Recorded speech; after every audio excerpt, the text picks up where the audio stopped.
YouTube found community, Beatles fans, random people on the internet. My name is Giggens and welcome to List Monday.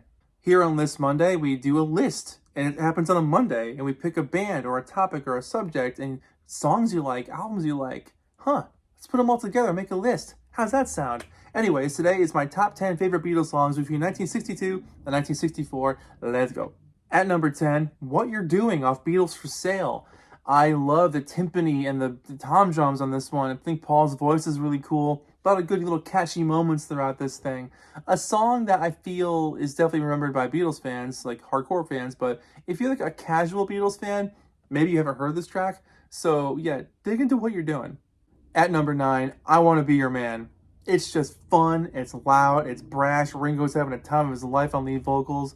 They're all having a great time. They're screaming and playing their asses off. It's super fun. It's energetic. It's early Beatles, Beatlemania. What more can you want? At number 8, Please Please Me, their first song that really proved that like they can write some killer stuff. I mean, this song just like has all these elements rolled into one. Dun dun dun dun dun dun dun, and then a chorus. Dun, dun, dun, dun, and then ending with ooh. There's so many moments in this track that are splotched together.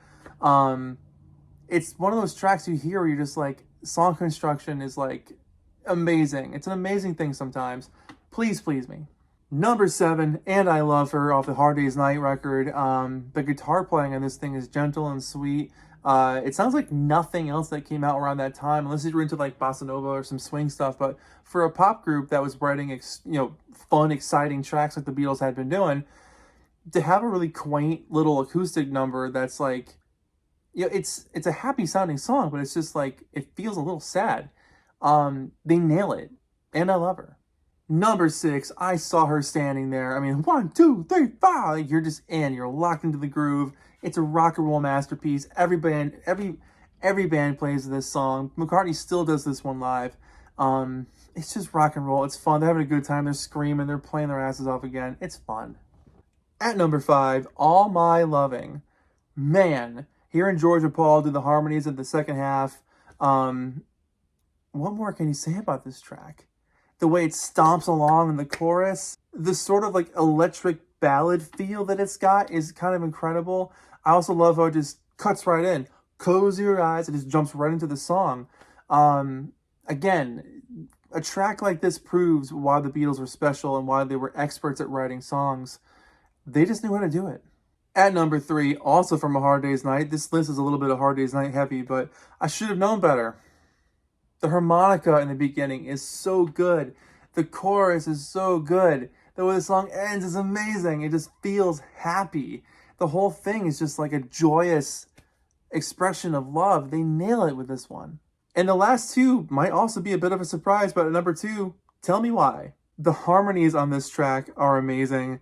Ringo's drumming is so good. The splashy hi-hats, the verse harmonies are amazing.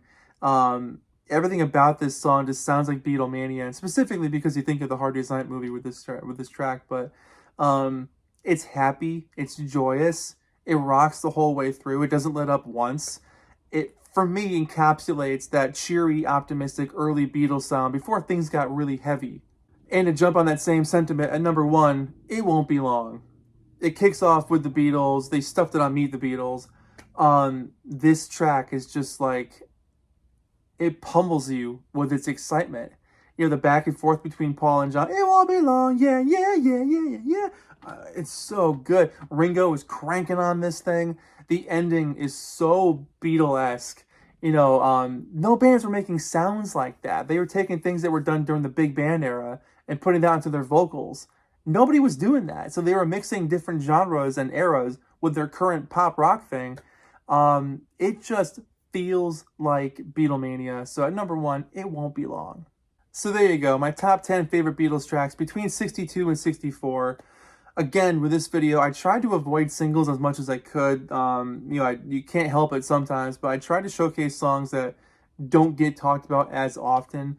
So let me know what your thoughts are on this video and what songs you would put in your top 10 from those years.